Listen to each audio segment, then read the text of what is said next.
सार्थक क्लास। बच्चों, आज हम देखने वाले हैं क्लास 12 फिजिक्स का चैप्टर 3 है धारावृत्त। इसमें ये न्यूमेरिकल क्वेश्चन है जो कि बहुत ही इम्पोर्टेंट है ना। तो ये एग्जाम में अधिकतर पूछा जाता है। ठीक है, तो चलिए स्टार्ट करते हैं। ठीक है, तो ये क्वेश्चन दिया हुआ है एक तार को खींचकर उसकी लंबाई जो है वो n गुनी कर दी जाती है, उसका प्रतिरोध कितना गुना हो जाएगा। ठीक है, एक तार को खींचकर उसकी लंबाई n गुनी कर दी जाती है, उसका प्रतिरोध कितना हो जाता है। ठीक है, तो तार की अगर हम खींचते हैं तो उसकी लंबाई बढ़ेगी और लंबाई बढ़ने के साथ साथ उसकी त्रिज्या जो है वो कम हो जाएगी, लेकिन आयतन जो है वो वही रहेगा। ठीक है, तो यहाँ पर इस चीज को लिख देते हैं, तार को खींचने पर लंबाई बढ़ेगी।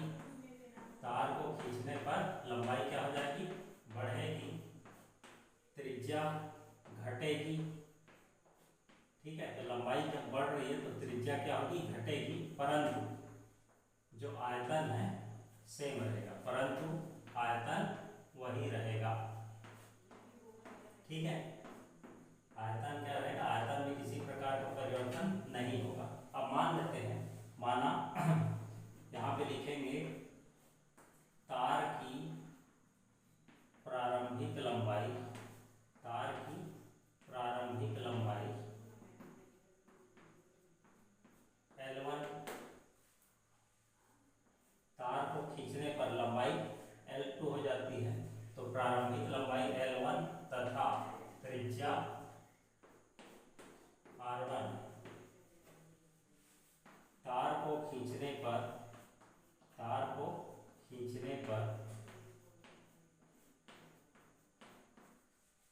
की लंबाई, तार को खींचने पर तार की लंबाई L2 तथा त्रिज्या R2 हो जाती है। ठीक है, तो ये मान के चल देंगे। अब यहाँ पे लिखेंगे प्रारंभिक आयतन, तार का प्रारंभिक आयतन, क्योंकि आयतन वही रहेगा, तो तार का प्रारंभिक आयतन बराबर तार का अंतिम आयतन। अब तार जो है वो कौन से शेप में होता है? बेलनाकार शेप में होता है। तो यहाँ पर क्या करेंगे? बेलन का आयतन का सूत्र लगाएंगे। तो बेलन का आयतन का सूत्र जानते हैं बच्चे, ये होता है पाई आर स्क्वायर एच। ठीक, तो पाई और प्रारंभिक त्रिज्या क्या था? R1, तो यहाँ पे R1 लिखेंगे और उसकी लंबाई h की जगह में यहाँ पे लिखेंगे L1। ठीक है, बराबर। समझ में आ गया? तो तार बेलन का आयतन का सूत्र क्या होता है? पाई आर स्क्वायर एच। तो r की जगह में यहाँ पे प्रारंभिक त्रिज्या R1 है, तो R1 स्क्वायर, और ऊंचाई की जगह में यहाँ पे L1 का यूज करेंगे। इसी प्रकार से तार का अंतिम आयतन हो जाएगा पाई R2 स्क्वायर L2। अब क्या करेंगे? ये जो L1 है इसके नीचे में L2 को ले आएंगे, पाई से पाई यहाँ पर कैंसिल हो जाएगा, तो ये हमको मिल जाएगा R2 square upon R1 square. इसको हम और क्या लिख सकते हैं? R2 अपान R1 का होल स्क्वायर। ठीक, ये हमको मिल गया समीकरण 1। अब जो प्रतिरोधकता का सूत्र होता है, इस प्रतिरोधकता के सूत्र का उपयोग करेंगे। ठीक है, तो ये सूत्र है प्रतिरोधकता rho equal to RA upon L। ठीक है, ये प्रतिरोधकता का सूत्र है ना, rho equal to RA upon L। आप क्या करेंगे? इसके बाद में यहाँ पर जो आता है, इसके बाद यहाँ पर इस सूत्र के हिसाब से R1, इसको R के फॉर्म में अगर लिखेंगे तो R के फॉर्म में जब लिखेंगे तो ये हो जाएगा रो L अपान A। ठीक है, तो इस सूत्र के आधार पर हम लिख सकते हैं R1 अपान R2, मतलब ये जो त्रिज्या है, सॉरी प्रतिरोध है, और ये जो क्षेत्रफल है, इन दोनों में व्युत्क्रमानुपाती संबंध है। ठीक है, तो R1 upon R2 equal to ये हो जाएगा L1 अपान A। ये R1 का मान हो गया, फिर इसके इसके अपान में आएगा L2 अपान A, ठीक है। इसी को हम लिख सकते हैं L1 अपान L2 इंटू, सॉरी इसको A1 कर देते, इसको A2 कर देते, ये हो जाएगा A2 अपान A1, ठीक है। अब समीकरण 1 में देखिए, समीकरण 1 में L1 अपान L2 का जो मान है ना, ये किसके बराबर है, R2 अपान R1 का स्क्वायर, ठीक है। तो L1 अपान L2 को हटा के उसके जगह में अब यहाँ पे एक काम करते हैं, पहले R1 अपान R2 बराबर L1 अपान L2 भी ऐसे रहेगा। अब ये क्षेत्रफल, तो यहाँ पर बेलन के आधार का क्षेत्रफल ये होता है पाई आर स्क्वायर, क्या होता है पाई, तो यहाँ पे लिखेंगे R1 स्क्वायर अपान पाई R2 स्क्वायर, ये पाई से पाई यहाँ पर कैंसिल हो जाएगा, ठीक है। तो R1 अपान R2 बराबर ये मिल जाएगा L1 अपान L2 इंटू R1 अपान R2 का होल स्क्वायर, ऐसे हम इसको लिख सकते हैं, ठीक है। अब ये L1 अपान L2 जो है वो R2 अपान R1, ठीक है। L1 अपान L2 का मान जो है इसके बराबर है, तो L1 अपान L2 को इसके जगह में रख देंगे, तो ये हमको एक रिलेशन यहाँ से मिल जाएगा, सॉरी एक मिनट, यहाँ पर पाई R2 स्क्वायर लिखना था क्योंकि ये एक, और ये हो जाएगा R1, यहाँ पे लिखेंगे R2 अपान R1, ठीक है। अब R1 अपान R2 बराबर L1 अपान L2, अब यहाँ पे देखिए L1 अपान L2 का मान है वो R2 अपान R1 के होल स्क्वायर के मान के बराबर है, ठीक है। तो क्या करेंगे, ये जो R2 अपान R1 का होल स्क्वायर इसके बराबर L1 अपान L2 के, तो इसको हटा के इसके जगह लिख देंगे L1 अपान L2 का होल स्क्वायर, सॉरी स्क्वायर, ये कहाँ से आया, समीकरण 1 से, ठीक है।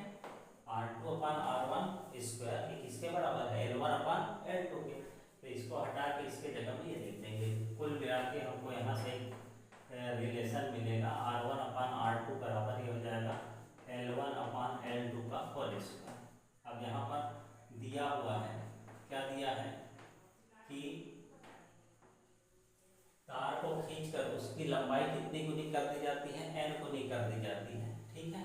तो यहाँ पर लंबाई को खींचेंगे, सॉरी तार को खींचेंगे तो उसकी लंबाई L2 हो गई, अब प्रारंभिक लंबाई उसकी L1 थी, उसकी n गुना हो गई, ठीक है।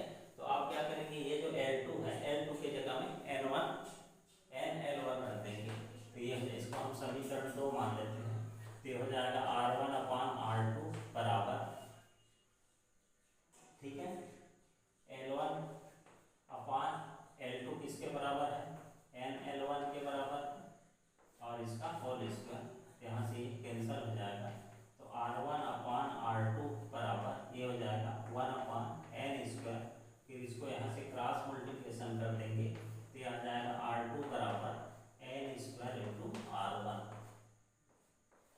तो कहने का मतलब ये है कि इसमें हमको क्या ज्ञात करना था कि उसका प्रतिरोध कितना गुना होगा, तो उसका प्रतिरोध जो है वो n स्क्वायर गुना हो जाएगा, ठीक है। तो इस प्रकार से इस क्वेश्चन को हम आसानी से समझ सकते हैं, ठीक है। एक बार इसको फिर से रिवाइज करते हैं। क्वेश्चन है, एक तार को खींचकर लंबाई को n गुनी कर दी जाती है, तो उसका प्रतिरोध कितना गुना हो जाएगा। तो तार को खींचने से क्या होता है, लंबाई बढ़ती है लेकिन त्रिज्या घटेगी, लेकिन आयतन जो है वो वही रहेगा, ठीक है। तो ये मान लेते हैं, क्या मानेंगे कि तार की प्रारंभिक लंबाई L1 है, त्रिज्या R1 है, तार को खींचने पर तार की लंबाई L2 हो जाएगी और त्रिज्या R2 हो जाती है। तो तार आयतन वही रहेगा, इसलिए दोनों आयतन को बराबर कर देंगे, तो तार का प्रारंभिक आयतन बराबर तार का अंतिम आयतन। यहाँ पर जो अब तार जो है वो किस आकृति का होता है, बेलनाकार, तो यहाँ पर बेलन का आयतन का सूत्र लगाएंगे, बेलन का आयतन का सूत्र होता है पाई आर स्क्वायर एच, तो पाई पहले त्रिज्या R1 था तो R1 स्क्वायर और h की जगह में L1 ले लेंगे बराबर पाई R2 स्क्वायर इंटू L2, ठीक है। आप क्या करेंगे, ये जो L1 है उसके नीचे में L2 को लेंगे और R2 square upon R1 square, इसी को हम लिख सकते हैं R2 अपान R1 का होल स्क्वायर, ये हो गया हमारा इक्वेशन नंबर 1। इसके बाद ये सूत्र को हमको याद रखना है प्रतिरोधकता का, तो ये होता है RA अपान L, इसको क्या करेंगे R के फॉर्म में लिख देंगे, तो R इक्वल टू हो जाएगा रो L अपान A, ठीक है। अब यहाँ एक रिलेशन मिलेगा अपने को। R1 इन दोनों में क्या संबंध है, R और A में क्या संबंध है, व्युत्क्रमानुपाती संबंध है। तो यहाँ पर R1/R2 इक्वल टू, अब यहाँ पर देखिए यहाँ पे क्या किए हैं, तो R1/R2 इक्वल टू L1/A1, ठीक है। इसको लेंगे तो ये हो जाएगा L1/A1 और L2/A2, ठीक है। तो इसको जब उल्टा कर देंगे तो ये हो जाएगा L1/L2 गुना A2/A1। ये हमको एक संबंध यहाँ से मिलेगा। अब क्या करेंगे, ये जो A2/A1 है, ये A2 जो है वो क्या है, तार के आधार का क्षेत्रफल है। तो तार के आधार का क्षेत्रफल होता है A2 और A1 जो है ये तार के आधार का क्षेत्रफल है, तार के आधार का क्षेत्रफल। तो तार मतलब पैनल, ठीक है, पैनल के आधार का क्षेत्रफल का सूत्र यहाँ पर लगाया गया, ठीक है।